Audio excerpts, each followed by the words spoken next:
Saludos cordiales, apreciados amigos y hermanos. Estamos listos para iniciar una nueva lección de escuela sabática y es la lección número 6 que se titula Motivación y preparación para la misión.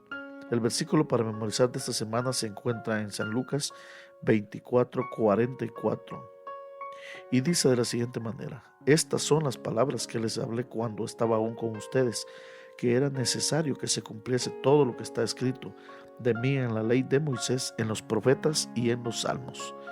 Mis amigos, por favor acompáñenme en oración para proseguir con la reflexión del comentario introductorio a esta lección. Bendito Padre que estás en los cielos, agradecemos Señor profundamente el privilegio de poder llevar a cabo este estudio durante esta semana. Cómo podemos motivarnos y prepararnos para el cumplimiento de la misión. Bendice a todos mis oyentes.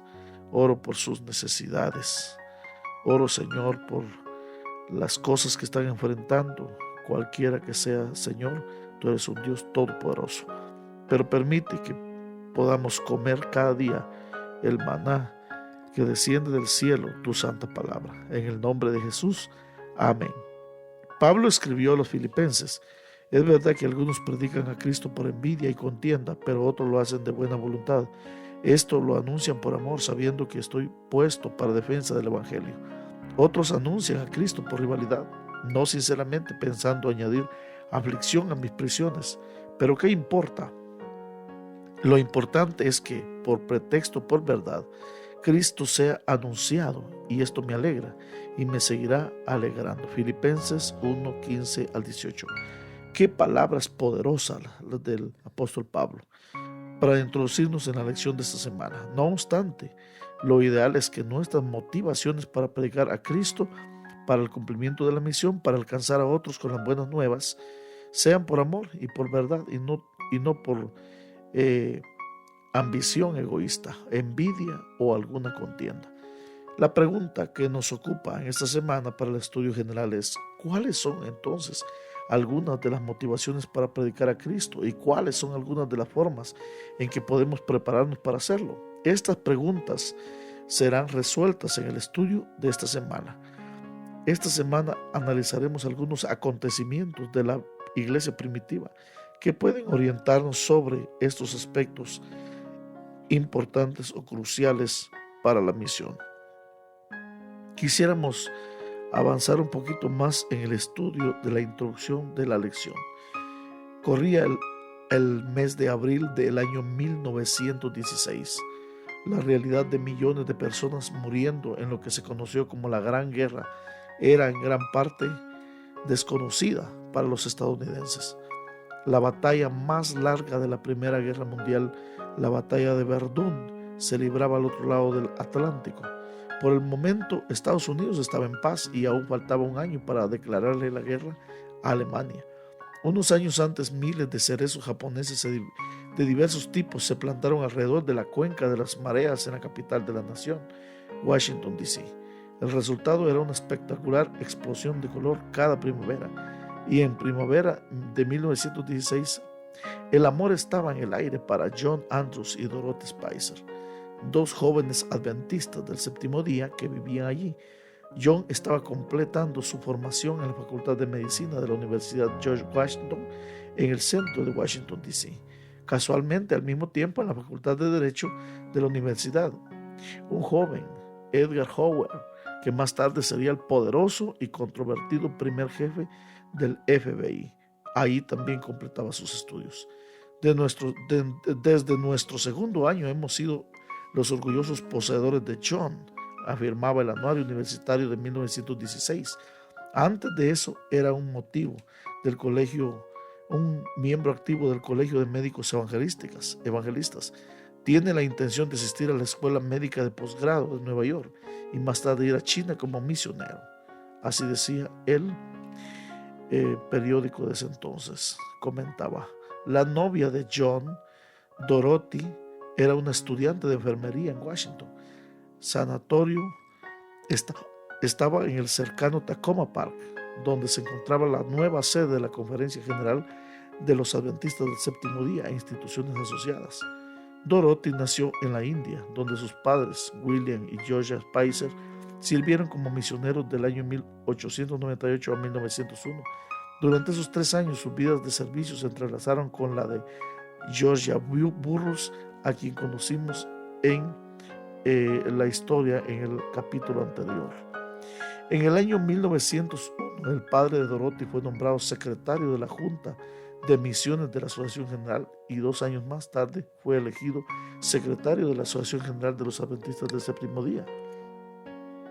Trabajó en estrecha colaboración con el presidente de la Asociación General, el pastor A.G. Daniels. Bajo su liderazgo, la Iglesia Adventista disfrutó de lo que se conocería como la época dorada de las misiones adventistas, en la que los misioneros recorrían todo el mundo. Más tarde, Spicer fue presidente de la Asociación General entre los años 1922 a 1930. Dorothy, por supuesto, heredó el impulso misionero de sus padres. Cuando su familia llegó a Tacoma Park desde la India en 1904, ella asistía a 4º grado en una escuela pública cercana. Sin duda, su maestra, la señora Cora Taltamos, se sorprendió cuando su joven alumna la invitó a la escuela sabática, pero ella aceptó la invitación, se hizo miembro de la escuela sabática y más tarde fue bautizada. Sí, mis amigos y hermanos, la misión corría por las venas de Dorothy, y Dorothy, por supuesto, encontró un buen partido en John Andrews, que también procedía de una fuerte estirpe misionera. Su abuelo, J.N. Andrews, que le dio el nombre, fue el primer funcionario de ultramar, misionero enviado por la Iglesia Adventista del Séptimo Día. En 1916, no veía con buenos ojos que los jóvenes se casaran en la universidad. Muchos padres tampoco lo ven con buenos ojos hoy en día, pero John y Dorothy urdieron un plan. Una tarde dejaron a la madre de Dorothy, Georgia, en un concierto al que quería asistir en Washington, D.C. Mientras la madre de Dorothy, felizmente desprevenida, disfrutaba de la música, la pareja condujo hacia Baltimore para completar su misión clandestina. Afortunadamente para ellos, la carrera entre Washington, D.C. y Baltimore había sido completamente asfaltada el año anterior, lo que hizo que su viaje fuera un poco más rápido. En Baltimore encontraron a un pastor para casarlos. No hubo servicio eclesiástico formal, sin familia ni amigos, solo un ministro y el atrevido vástago de 2 grandes familias de misioneros adventistas. Allí, inmediatamente después de la ceremonia, los recién casados regresaron en coche, recogieron a la señora Spicer y le comunicaron la noticia. Nos queda imaginar su reacción, pero sabemos que juró guardar el secreto. Unas semanas más tarde compartió la noticia en la fiesta de graduación de la hermana menor de Dorothy. La fiesta sirvió también de recepción para la boda a la que nadie había asistido. Si el gusto por la aventura y la capacidad de ir más allá de los límites son cualidades que John y Dorothy estaban probablemente sobrecualificados. Pocas semanas después de graduarse y casarse, se unieron a un grupo de misioneros que se dirigían a China. De hecho, era el mayor grupo de misioneros enviado a cualquier lugar por la Iglesia Adventista del Séptimo Día. También se dice que fue el grupo más numeroso jamás enviado por ninguna denominación a China. Más de 40 misioneros, más los niños, salieron de San Francisco el 1 de agosto en el barco de vapor llamado apropiadamente SS China. El barco de vapor era literalmente un barco lento a China compararse en Honolulu, Yokohama, Kobe y Nagasaki, en una ruta a Shanghái. Un artículo en la Pacific Recorder comparaba la navegación de John Andrews con la de su abuelo pionero 42 años antes. Un espléndido grupo de reclutas sigue sus pasos al abandonar sus hogares y partir hacia los confines de la tierra en busca de los perdidos. Esta historia está interesante. Para los recién casados, ese barco era el único lugar donde podían estar.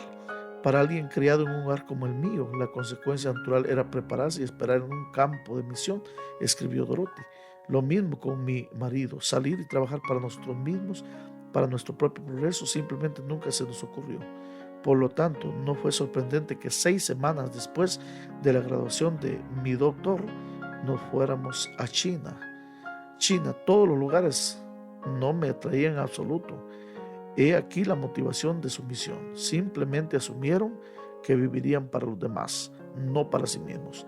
Mis amigos y hermanos, por el momento la historia la dejamos acá. Sin embargo, quiero recalcar completamente que la lección de escuela sabática de esta semana nos estará ayudando en el estudio de cómo conseguir la motivación y la preparación para la misión. Comenzar una misión sin planificarla ni realizar preparación alguna para llevarla a cabo es realmente condenarla al fracaso. Por eso es necesario que nos preparemos adecuadamente para realizar la misión más importante de nuestra vida, y es compartir las buenas nuevas de salvación.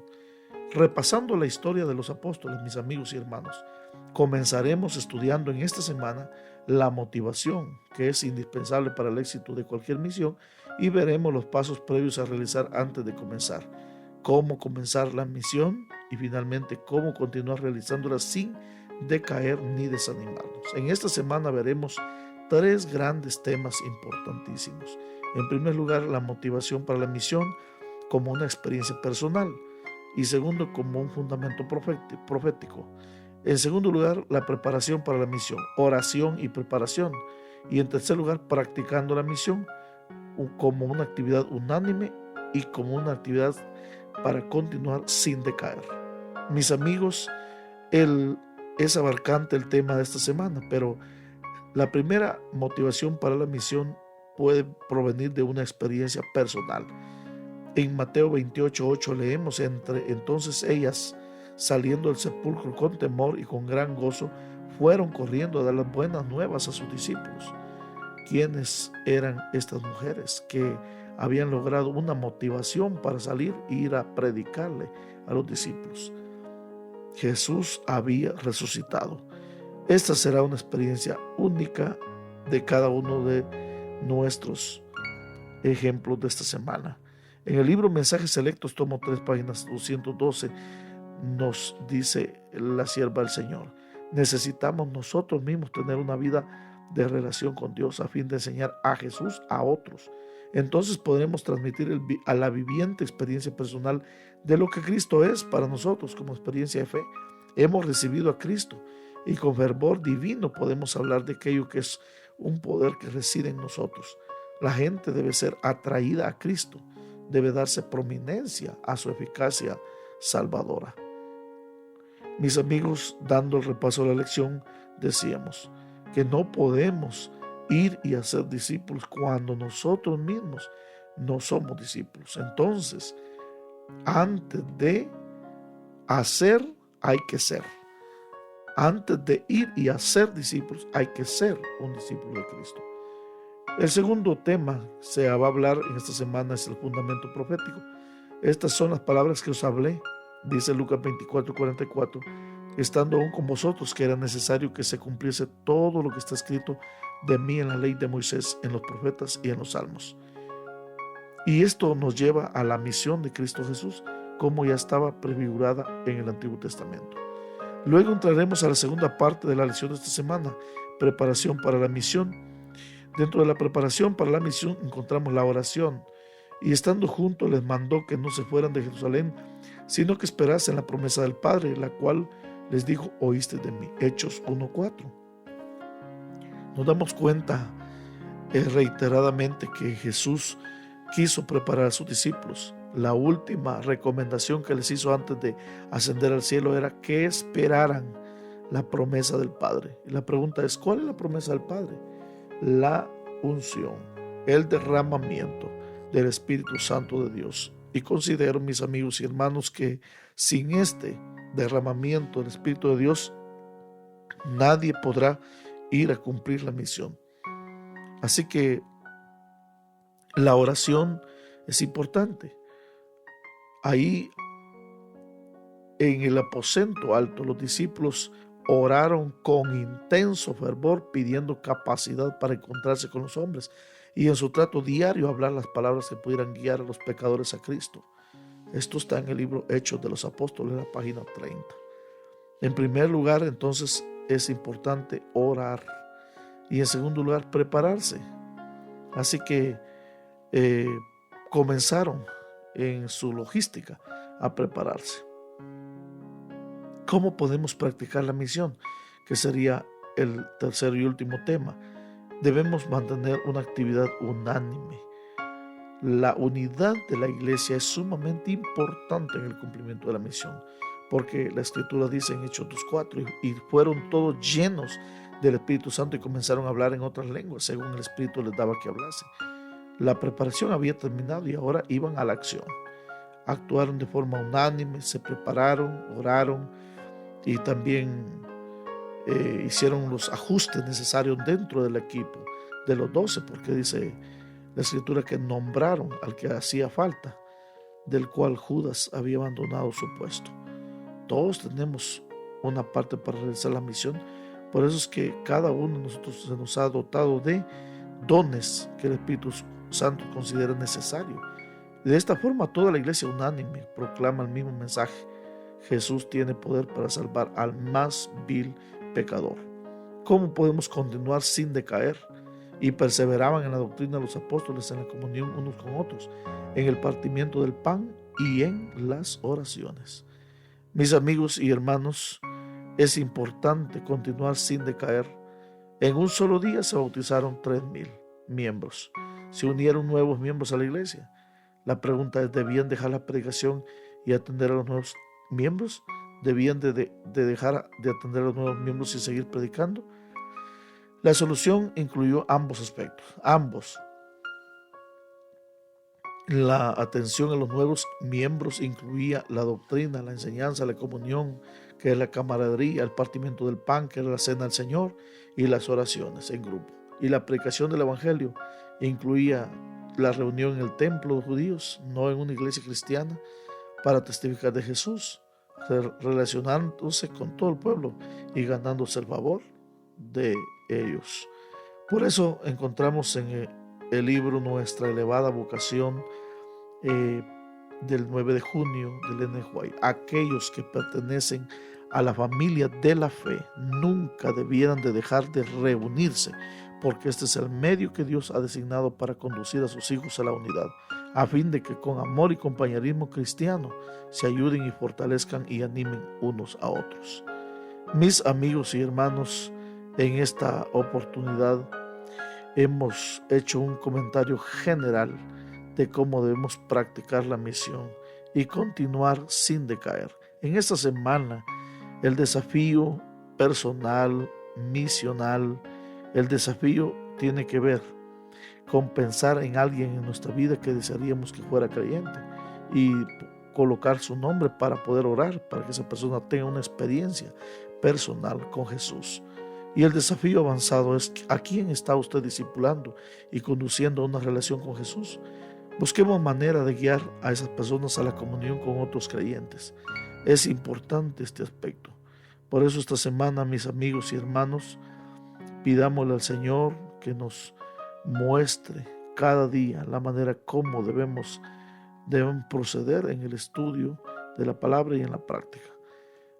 A pesar de la guerra y del incierto clima político internacional, fue una época embriagadora para la misión adventista en el tercer trimestre del año 1916. W. T. Knox informó que el concilio anual de la Conferencia General del año anterior estuvo inundado de peticiones de nuestros hermanos en campos extranjeros, y añadió: nunca en ningún concilio anterior se habían hecho a la denominación demandas tan grandes de parte de las misiones. Qué interesante. En el año 1916, más de 100 familias misioneras necesitaron transporte a sus puestos de trabajo. El tercer trimestre de ese año tuvo 14 sábados en lugar de 13, por lo que la ofrenda del 14º sábado fue designada para desembarcar a los reclutas de 1916.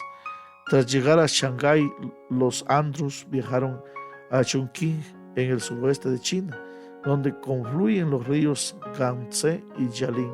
Fue un viaje de 300 millas por el interior en barco, a pie y en silla de manos. Esta ciudad portuaria estratégicamente situada se había abierto a los extranjeros y al comercio en el año 1890.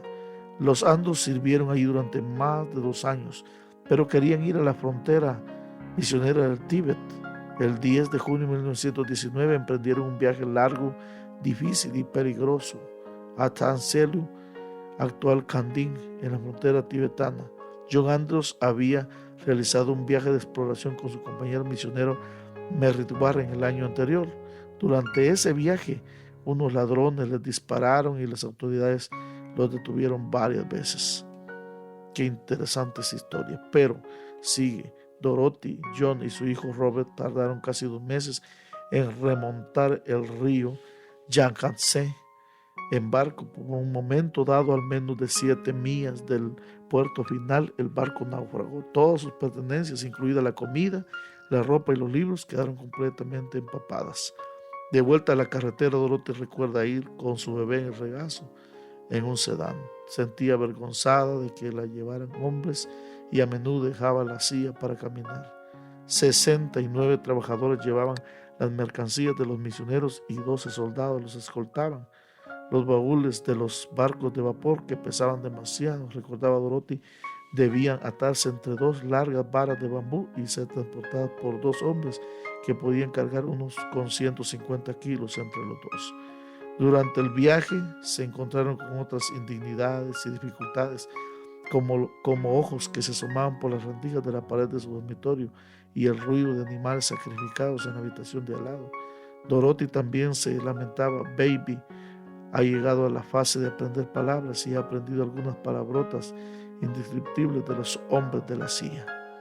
Interesante lo que vivió la familia John Andrews. Pero para cada uno de nosotros, mis hermanos, es una inspiración ahora la familia de John Andrews. Nosotros también podemos ser misioneros, aunque no en el extranjero, podemos hacerlo en nuestro lugar donde vivimos. Finalmente, la historia de la familia Andrews llegó al final. Cuando comenzó, no tardó en instalarse en Nat Sien Lu. John abrió una clínica, establecieron un complejo misionero. El trabajo médico les abrió puertas durante su estancia. Como dijo Dorothy, un misionero médico en China posee una llave maestra a los corazones y hogares de toda clase de gente. El trabajo médico les conectó con la comunidad. El interés de los chinos y los tibetanos por el evangelio es muy escaso, escribió John, pero añadió: nuestro trabajo en el dispensario nos ha puesto en contacto amistoso y favorable con mucha gente. Visitó muchos monasterios donde vivían monjes budistas tibetanos. Pronto se volvieron amistosos, dijo, al enterarse de que podíamos curar sus llagas y dolores. El pueblo tibetano le parecía físicamente valiente. Una mujer de mediana edad con líquido acumulado en el abdomen vino a verle. John vio cicatrices de intervenciones anteriores. Ella le contó que en el pasado le habían drenado el líquido perforándole el abdomen con un tubo de hierro caliente. Se alegró de que encuentran nuestros métodos menos heroicos, afirmó. Tatsien Lu era un importante centro de comercio de té. A través de conocidos que acudían a la clínica, enviaban folletos del evangelio en tibetano a Lhasa y otros lugares cocidos en paquetes. Los 5 hijos de John Andrews nacieron en China. Trágicamente, en su primer permiso de 1923, su bebé de 5 meses, Judy, murió de tosferina. Fue una terrible ironía haber sobrevivido a todas las penurias y peligros del servicio en China para luego perder a su querido bebé en Takoma Park. A pesar de la tragedia, la familia regresó al frente de la misión en Tatsien Lu el año siguiente. En Tatsien Lu, el sentimiento contra los extranjeros empezó a crecer, hasta que en 1926 la familia Andrews tuvo que huir para ponerse a salvo. En pleno invierno atravesaron traicioneros puertos de montaña hasta Chengdu. Desde allí se dirigieron a Chongqing en balsa de bambú y barco. Llegaron en plena noche y al otro lado del río pudieron ver la ciudad en llamas. Se refugiaron en el consulado estadounidense hasta que encontraron pasaje en un vapor a Shanghái. Ahí permanecieron hasta 1928, cuando la familia emprendió otro peligroso viaje de regreso a Tansien Lu. Allí continuaron, sobrevivieron hasta 1932, cuando consideraron que había llegado el momento de regresar a los Estados Unidos. Y la historia termina interesante. Dorothy y John habían ido a China en 1916 como una joven pareja en una aventura misionera. Lo encontraron, llevaban el ADN misionero en la sangre y una vida entregada al servicio no se esperaba tanto como se daba por sentada, pero la motivación subyacente era el amor, amor por Jesús y amor por la gente de China. Escribió más tarde Dorothy: vamos a ayudarles porque amamos a Jesús. Al llegar nos encontramos con gente muy diferente a nuestros compatriotas y para nuestros prejuicios no tan amable, pero trabajamos, oramos y esperamos todo para ellos. Nos reímos con ellos en sus alegrías, les consolamos en sus penas y les atendemos en sus enfermedades. Y de todo ello nace un amor muy parecido al de una madre por su hijo. Es ese sentimiento el que llama al misionero a regresar a lugares solitarios e incómodos, incluso antes de que termine su permiso, y le permite ignorar las dificultades como meros incidentes. Adecuadamente, Dorothy estaba haciendo eco de los pensamientos de su padre, quien escribió algunos años antes: que cada corazón que conoce la desgracia perdonadora de Jesús esté listo para decir como Isaías dijo: he aquí, aquí estoy, envíame a mí. Isaías 6:8. Mis apreciados amigos y hermanos, ¿cuál es la motivación para usted y la preparación para la misión? Mientras usted reflexiona, ¿qué es lo que lo motiva a usted para ir y buscar a los perdidos? ¿Qué es lo que lo motiva? Si es algo económico, una satisfacción personal, ¿cuál es la motivación? La lección de esta semana nos va a ayudar a entender estos aspectos tan importantes de nuestra vida. ¿Cómo podemos motivarnos y prepararnos para la misión? Tenemos que seguir el grato ejemplo de John Andrews y su recién esposa que viajaron para China. Mis amigos y hermanos, necesitamos entender que la motivación para la misión, en primer lugar, debe ser una experiencia personal. No se puede una experiencia grupal. Necesitamos entonces prepararnos para cada misión que el Señor desea hacer. Por eso el versículo dice, Lucas 24:44, estas son las palabras que les hablé cuando estaba aún con ustedes, que era necesario que se cumpliese todo lo que está escrito en mí, en la ley de Moisés y en los salmos. Tenemos que comenzar una preparación importante, pero tomando en cuenta la motivación. Notoriamente podemos tener una motivación especial porque Jesús lo mencionó. El Evangelio de Mateo, por ejemplo, con las mujeres que fueron para embalsamar el cuerpo de Cristo Jesús, pero luego se encontraron que no había nadie y que Él había resucitado, y entonces se convirtieron en las personas que debían de dar la noticia al resto. Mis hermanos y hermanas, no sabemos de qué manera Dios quiera utilizarlo a usted, pero en este momento yo quiero orar para que usted pueda ser un misionero para Dios, que tenga la motivación y la preparación necesaria. Mientras lo hacemos, por favor, acompáñenme en oración para este mensaje, esta meditación, esta reflexión pueda ser bien tomada en las mentes y los corazones de cada uno de los amigos que me escuchan. Gracias, querido Padre, por el privilegio de estudiar tu palabra. Bendícenos al hacerlo.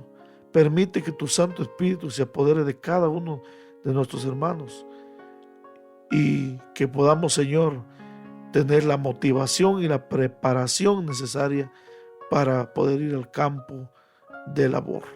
Por favor, bendice, Señor, a cada oyente. Oramos por cada una de las dificultades que puedan estar atravesando y que, Señor, tú puedas ir con ellos como has prometido, ir con nosotros. He aquí yo estoy con vosotros todos los días hasta el fin del mundo, es la promesa de tu palabra. Por lo tanto, en esta hora, Dios mío, oramos y te pedimos que nos bendigas en el cumplimiento de la misión. Gracias, Señor, porque nos amas tanto y nos mencionas en tu palabra la mejor manera que tenemos de poder cumplir con la misión. Bendice a todos, Dios mío, y que tengamos una semana dirigida por ti, cuidada por ti, por medio de tus santos ángeles. Lo agradecemos y pedimos en el bendito y glorioso nombre de Cristo Jesús. Amén y amén.